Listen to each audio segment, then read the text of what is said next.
Imagine yourself having a sound sleep mile high in the sky, and as soon as you wake up, you are served caviar with champagne, the best of its kind.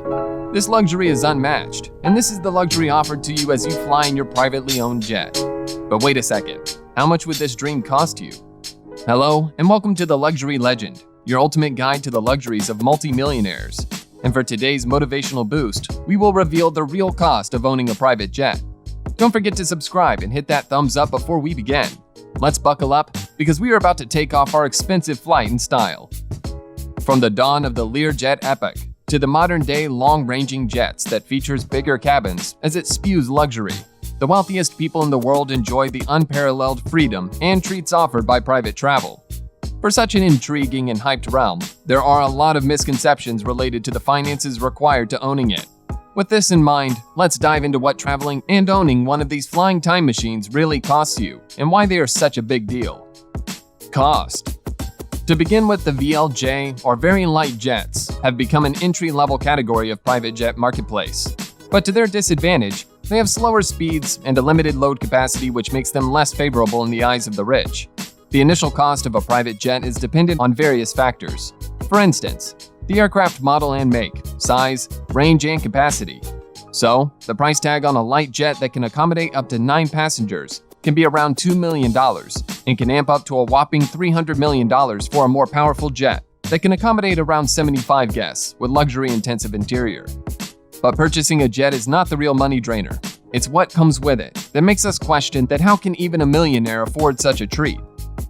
Unlike chartering a private plane, buying one can bring you responsibilities of ongoing expenses, which are associated with regularly flying a jet, even though you don't use it and it's sitting idle. These additional costs are the real dirty business, and here's why. Customization. Now that you've spent millions on buying it, you wouldn't want a wreck to be flying for important trips. Since they are the face of your standards and class, they must represent your taste and choice. As the new owner, you can go free with designing the interiors as you please. While a jet may be left as it is, many buyers choose to redesign, be it just adding a little decor of their choice or completely altering the layout. Of course, customization will come at a cost, with some private jet owners spending upwards of $100 million on tailored plane interiors is an inevitable spending. Crew. Advanced as they can get, none of the jets can or yet capable of flying themselves. After you've bought your luxury toy, you are likely to get it ready for flying, of course. For this purpose, you definitely need to hire an onboard crew, comprised of licensed pilot, co-pilots, and attendants. The cost will vary depending on the crew and number of flying hours, but jet owners should anticipate paying anything above $2 million per year. And since the crew is high maintenance due to their targeted job, you are likely to pay higher for certain trips. For instance, if you are to run for a meeting and want to stay at the destination for some time, so you can choose the following options. A. Schedule a one-way flight and send the plane and its crew back, for which you have to pay a certain amount, since it's your plane. Or B. Or if you plan to remain at the destination for a week or more and don't want to spend thousands on an empty plane return, then you have to for the accommodation of the pilots, crew, and plane altogether. These may include crew stay and food accommodation, and in both cases, the costs may well overshadow the benefits of buying the jet in the first place. Fuel.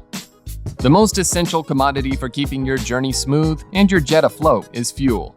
And to no surprise, it is also one of the biggest expenses when it comes to the cost of owning a private jet, with jet fuel currently priced at around $2.25 to $5.50 per gallon. Although fuel consumption and price vary depending on onboard weight, hours of flight, and flying speed, many larger planes, such as the Gulfstream G700, can burn away 380 gallons per hour, which charges you at over $850. This concludes that if you're flying for 300 hours annually, you should expect to pay around $256,000 in jet fuel.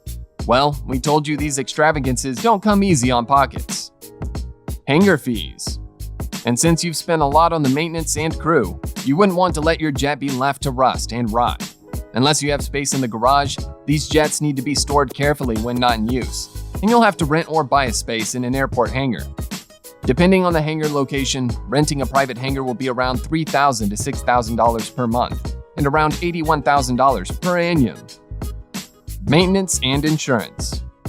After everything running perfectly, there's still one thing that nobody is ready for: a mishap. And to be prepared for it, you must be insured. Private aircraft insurance can range from $10,000 a year to $500,000 per year, depending on the liability limits requested, aircraft use, private versus commercial, hull coverage requested, pilot qualifications. Now, if you are cruising over 500 miles an hour through the sky, you will inevitably leave your jet open to some wear and tear. General maintenance must be performed regularly to avoid inconveniences at the 11th hour. From a seemingly small issue, a cracked window, to a flat tire, unexpected repairs must be budgeted, as they can cost up to tens of thousands alone. As a rule of thumb, you can expect to pay up to $1 million annually in operating costs of your private jet. Bringing all these extra fees on top of the initial purchase into consideration, we can calculate that an impressive amount is needed to own a private jet. In order to make the price worth it, a jet owner should anticipate flying at least 100 hours a year over the course of 4 to 5 years. At this point, chartering a plane might seem a better option, but as they say, the rich do so because they can. After these opulent details, the hustles of economy don't sound that bad, or did the detail really just call us poor? What is your idea of owning a private jet? Is it just a luxury toy or a necessity once you're rich? Share your thoughts in the comments below, and don't forget to like the video, subscribe to our channel, and hit the bell icon for notifications. Stay tuned for more amazing content until the next video. Goodbye.